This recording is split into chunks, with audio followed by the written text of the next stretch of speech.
Friends, ఈరోజు మనము 7 చేపల కథ నేర్చుకోబోతున్నాం.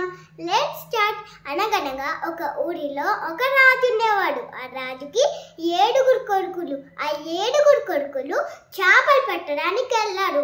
చేపలు పట్టడానికి వెళ్ళిన తర్వాత ఇంటికి వెళ్ళి ఒక టేబుల్లో ఆరబెట్టారు. కొద్దిసేపు అయిన తర్వాత ఒక రాజు వచ్చి చూశాడు. 6 చేపలు ఎండాయి, కానీ ఒక చేప మాత్రం ఎండలేదు. అప్పుడు ఆ రాజు అడుగుతాడు, చేప అన్ని చేపలు ఎండాయి, కానీ నువ్వు మాత్రం ఎందుకు ఎండలేదు అని అడుగుతాడు. అప్పుడు ఆ చేప నాకు గడ్డి అడ్డం వచ్చింది అని చెప్తుంది.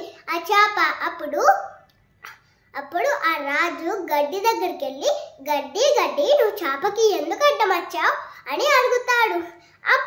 అప్పుడు ఆవు నన్ను తినలేదు అని ఆ గడ్డి చెప్తుంది.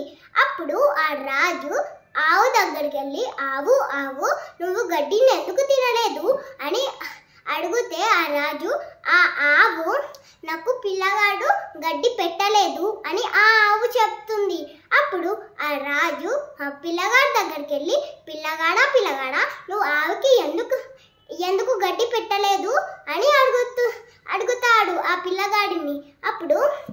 అప్పుడు అమ్మ బాబుకి తినిపిస్తుంది అని, అమ్మ నాకు అన్నం పెట్టలేదు అని ఆ బాబు చెప్తాడు. అప్పుడు ఆ రాజు అమ్మ దగ్గరికి వెళ్ళి, అమ్మ నువ్వు బాబుకి ఎందుకు అన్నం పెట్టలేదు అని అడుగుతాడు.